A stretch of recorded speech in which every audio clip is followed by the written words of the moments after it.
So obviously, we made a trade tonight, and I just kind of wanted to go through it a little bit. We got Joel Farabee and Morgan Frost from Philadelphia for Andrei Kuzmenko, Jacob Pelche, a second in 25, and a seventh in 28. So, we've as a group, we've had a plan kind of moving forward. What do we want to do? Age-appropriate guys.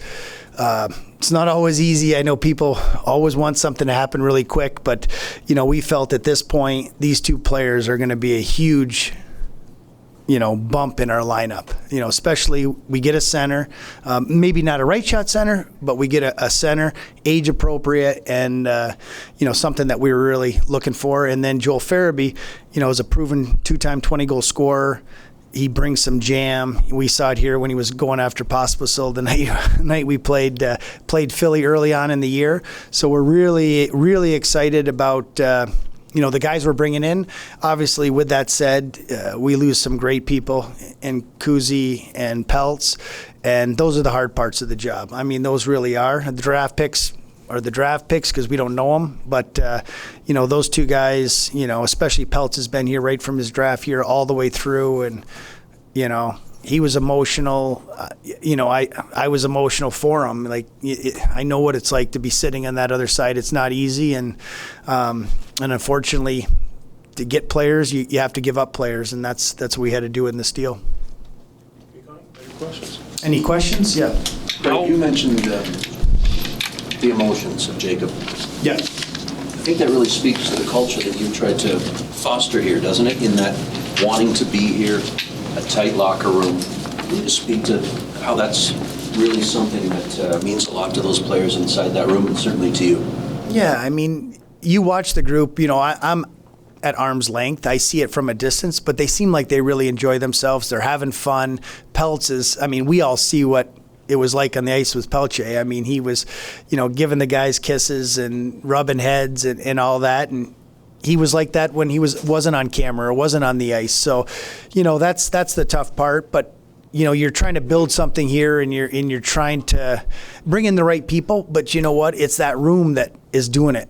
It's that veteran leadership group. And, I think these two guys coming in, I got a chance just to talk to both of them briefly, but they're excited. They're looking forward to it. They know we're in a dogfight for that last playoff spot, and it's not going to be easy, but they're excited about the opportunity to come and a fresh start for them. So, that's what it's all about. They're real good players, and I want to integrate them in as quick as we can to get them feeling good about the Calgary Flames and be a part of this group, because it is a tight group, and we don't want them over on one side and everybody else. We want them all together right away.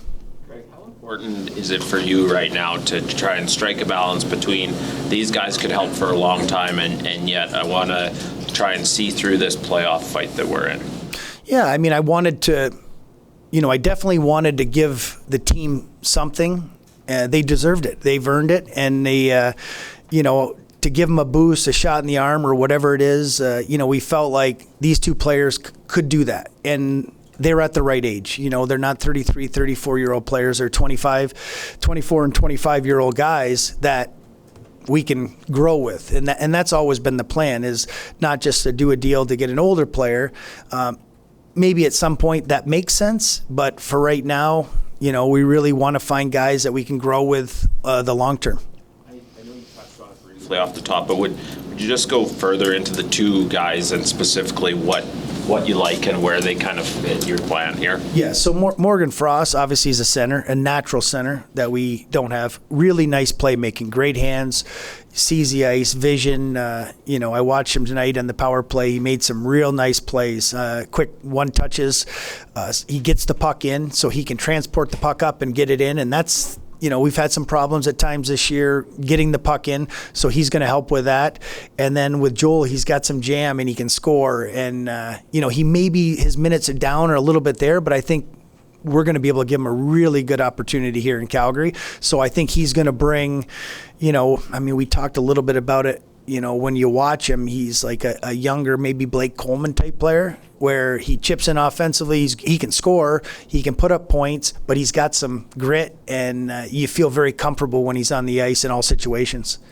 How long have you been speaking with Philadelphia about this? This came together pretty quick this morning, to be honest, but we've talked about the players maybe even last year and this year. So, but I think, it never really made sense. We were going back and forth. It just wasn't the right time or it wasn't the right return. So, I think this morning it started maybe a one-for-one player type deal, and then it grew a little bit more, and then, it kind of became what it is now. So, Danny and I, the one thing I think when you're young GMs in the league, we talk maybe a little bit more than other ones because you feel very comfortable with him, and he's out east. So, today it just happened to really speed up and became, okay, this makes sense for both teams. Let's do it. And why today? Why pull the trigger now? I think it's when you think the deal is right and makes sense for both sides, and we both did. If it was the trade deadline, but for us, we have, you look at our schedule with what we have with the break coming up, and I think the guys deserved a chance. And to bring in these two guys, I hope gives a little bit of spark in the team. I mean, the guys played great. I felt bad the way it went down tonight, where we had to take Jacob off the ice after the first period. Never want to do that, but just wanted to be sure that we got this deal kind of done. So, Philly ended their game, and then we, I just wanted to make sure, because I do think when you're looking for that young center and you're looking for another piece in Joel, this was the time to do it. So I think it's never, I don't think there's a perfect time for anything. It's just when it feels right, and you're like, okay, you know what, this is what we got to do, and and my job is to try to make the team better every day, and I think, we've made the team better as of today. Is this the bulk of your heavy lifting? Like, can we take trade deadline off? No, I'm always, like I said, I'm always trying to make the team better. That's the thing. But I'm really excited. I do think this fills a couple holes that I've been trying to find, maybe from the draft last year, and it hasn't been easy. And I know I walk around the city, what are you doing? Is your phone not work? I understand that. So, people like to chirp me when I'm walking around. But it's just, you don't know when it's going to happen and when it's the right time. But today felt like the right time, and there's been another big trade already. I don't think it was because of that. I just think it worked out for both teams, and now we're, getting ready for Saturday night. Have you had to be really patient through this process, like avoid the knee-jerk reaction when other things may be looking good, or was this kind of the first time it really felt like it was? Well, when you're, it's you're looking for kind of that age group, that 23, 24, 25-year-old age group, and every team's kind of in it for a long time, and everybody feels like, is it the right time to do it? And it's tough. You probably would have liked to done something earlier, maybe even in the summer, but it just doesn't happen. So you do need to be patient and wait, and wait till you feel like, okay, this is the right deal for the Calgary Flames, and Philly was a willing partner, so we were able to get it done. And I appreciate everything they did, and we kept it quiet for most of the time, but it seemed to get out there a little bit towards the end. Saturday, Craig to be in the lineup? Yes, both. That's the plan. Despite the emotion of the goodbyes here, like your guys now that are still on the roster driving home from the rink, what do you hope they're thinking? What message do you hope this sends them?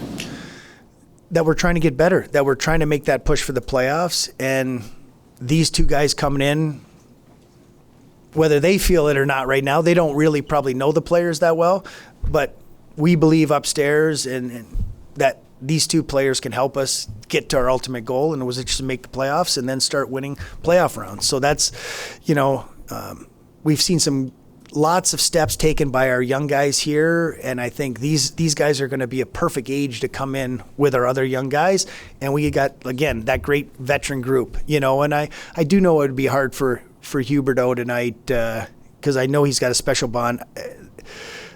I feel for him in that. I know, Matt Coronado and Peltz are very tight. So I don't take it lightly when we do these things, because I do understand, but I also, my job's to try to make the team better, and I think we've done that tonight. Confirm, no salary retained? No salary retained, no, anywhere. With your cap situation right now, do you feel comfortable sort of with the group you have? You have some guys who obviously are on deals that are expiring at the end of the year. Do you feel comfortable with sort of the flexibility you have going forward? Yeah, I mean, we all know the cap's going to go up, and with the money we have, there's still going to be opportunity for us, whether that's free agency. We do have to sign some of our guys here, so we'll be working on that as the year goes along.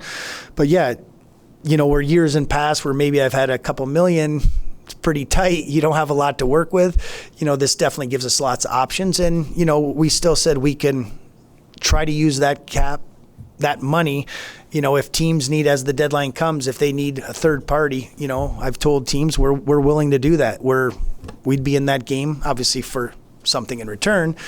But, so we just don't want to spend it to spend it. We want to spend it on the right things to make us better. All good? Okay, thank you. Ryan Huska is going to come next. So. Sorry, Craig, is Farabee playing left and both, right? Yeah, when I talked to him, I did talk to him for a minute. I'm not quite sure if it's right or left.